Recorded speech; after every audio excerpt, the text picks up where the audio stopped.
नमस्कार, मैं जीनत लेकर हाजिर हूँ विकास के ताने बाने से बुनी आपकी अपनी हिमाचल विकास डायरी। हर सप्ताह हम विकास के विविध पहलुओं से आपको रूबरू करवाते हैं। पेश करते हैं आपके समक्ष महत्वपूर्ण आयोजनों की तस्वीर, ताकि विकास योजनाओं की जानकारी पहुंच सके जन जन तक। तो लीजिए पेश है हिमाचल विकास डायरी। प्रधानमंत्री श्री नरेंद्र मोदी ने गत दिनों वीडियो कॉन्फ्रेंसिंग के माध्यम से देश के विभिन्न आकांक्षी जिलों के जिलाधिकारियों के साथ संवाद किया। प्रधानमंत्री ने इन जिलों में सरकारी योजनाओं और कार्यक्रमों के कार्यान्वयन की प्रगति और वर्तमान स्थिति के बारे में जानकारी हासिल की।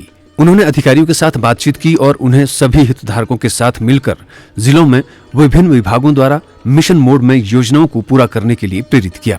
प्रधानमंत्री ने जिले के लोगों की सुविधा के लिए सामान्य सेवा केंद्रों का दायरा बढ़ाने में प्रदेश के चंबा जिले की उपलब्धि की भी सराहना की। किसी भी जिले को जब एक यूनिट के तौर पर, एक इकाई के तौर पर देखा जाता है, जब जिले के भविष्य को सामने रखकर काम किया जाता है, तो अधिकारियों को अपने कार्यों की विशालता की अनुभूति होती है। अधिकारियों को भी अपनी भूमिका के महत्व का एहसास होता है। कैसे हिमाचल प्रदेश के चंबा में ग्राम पंचायत स्तर पर कॉमन सर्विस सेंटर्स की कवरेज 67% से बढ़कर 97% हो गई। इन सभी सक्सेस स्टोरीज में पूरे देश के प्रशासन के लिए अनेकों नई नई बातें सीखने जैसी हैं, अनेक नए नए सबक भी है। मुख्यमंत्री श्री जयराम ठाकुर वर्चुअल माध्यम से शिमला से बैठक में शामिल हुए। मुख्यमंत्री ने राज्य के चंबा जिले द्वारा सामान्य सेवा केंद्रों के दायरे को लगभग 67% से बढ़ाकर 97% से अधिक करने की उपलब्धि की सराहना करने के लिए प्रधानमंत्री श्री नरेंद्र मोदी का आभार व्यक्त किया। उन्होंने कहा कि प्रधानमंत्री ने जनवरी 2018 में देश के लिए आकांक्षी जिला कार्यक्रम की शुरुआत की थी और इस योजना के अंतर्गत चंबा जिले का भी चयन किया गया था।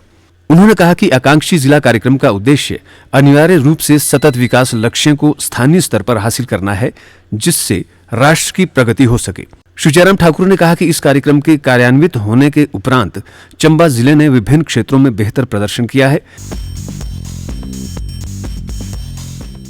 गत दिनों शिमला में बजट 2022-23 की प्राथमिकताओं को अंतिम रूप प्रदान करने के लिए मुख्यमंत्री श्री जयराम ठाकुर की अध्यक्षता में विधायकों के साथ 2 दिवसीय बैठकों का आयोजन किया गया। इस अवसर पर मुख्यमंत्री ने कहा कि राज्य सरकार के प्रभावी वित्तीय प्रबंधन और संसाधन आवंटन के फलस्वरूप अगले वित्तीय वर्ष 2022-23 के लिए विकासात्मक बजट के अंतर्गत 12,638 करोड़ रुपए का परिव्यय प्रस्तावित किया गया है। उन्होंने कहा कि प्रदेश सरकार ने पिछले 4 वर्षों के दौरान समाज के प्रत्येक वर्ग के कल्याण और राज्य का समग्र विकास सुनिश्चित करने के लिए हर संभव प्रयास किए हैं। मुख्यमंत्री ने कहा कि प्रदेश सरकार ने इस दौरान राज्य के विकास को और अधिक समावेशी और समग्र बनाने के लिए कई कार्यक्रम शुरू किए हैं।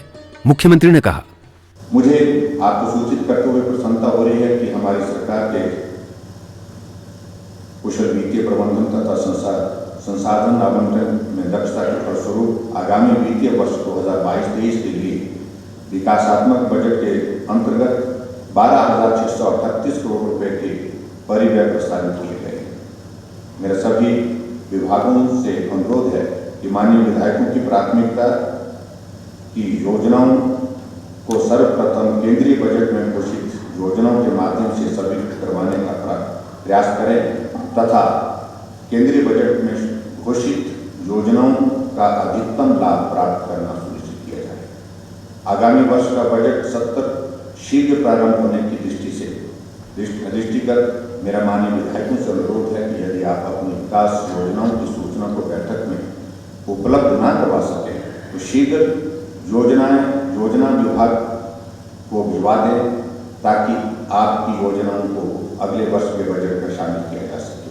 माननीय विधायकों से अनुरोध है कि वे अपनी प्राथमिकताओं के साथ प्रदेश के आगामी बजट के संबंध में भी अपने बहुमूल्य सुझाव दें।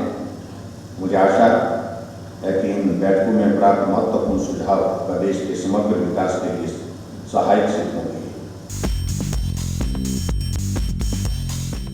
गत दिनों हिमाचल प्रदेश सरकार और हरियाणा सरकार के मध्य पंचकुला में हरियाणा के यमुना नगर जिले के आदि बद्री क्षेत्र के समीप हिमाचल प्रदेश में 77 एकड़ में आदि बद्री बांध के निर्माण के लिए एक समझौता ज्ञापन हस्ताक्षरित किया गया। इस परियोजना के माध्यम से 215 करोड़ 35 लाख रुपए की अनुमानित लागत से सरस्वती नदी का पुनरुद्धार होगा। मुख्यमंत्री श्री जयराम ठाकुर और हरियाणा के मुख्यमंत्री श्री मनोहर लाल खट्टर की उपस्थिति में दोनों राज्यों के मुख्य सचिवों ने राज्य सरकारों की ओर से समझौता ज्ञापन पर हस्ताक्षर किए।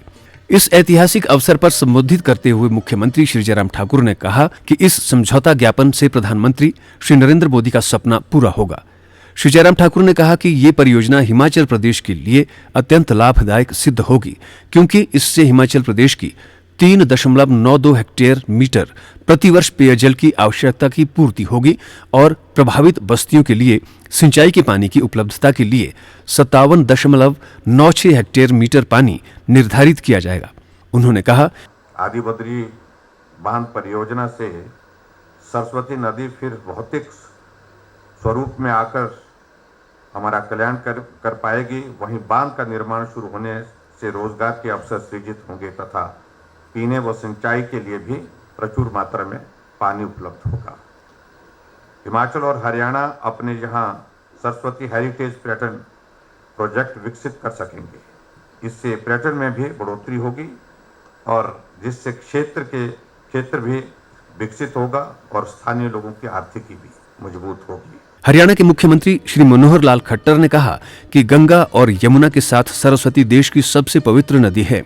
उन्होंने कहा कि इस बांध के बनने से सरस्वती नदी में पूरे साल 20 क्यूसेक जल का प्रवाह होगा। और अब वक्त हो गया है आपसे विदा लेने का। अगले सप्ताह नए अंक के साथ इसी दिन इसी समय फिर होगी मुलाकात। तब तक के लिए दीजिए इजाजत। नमस्कार।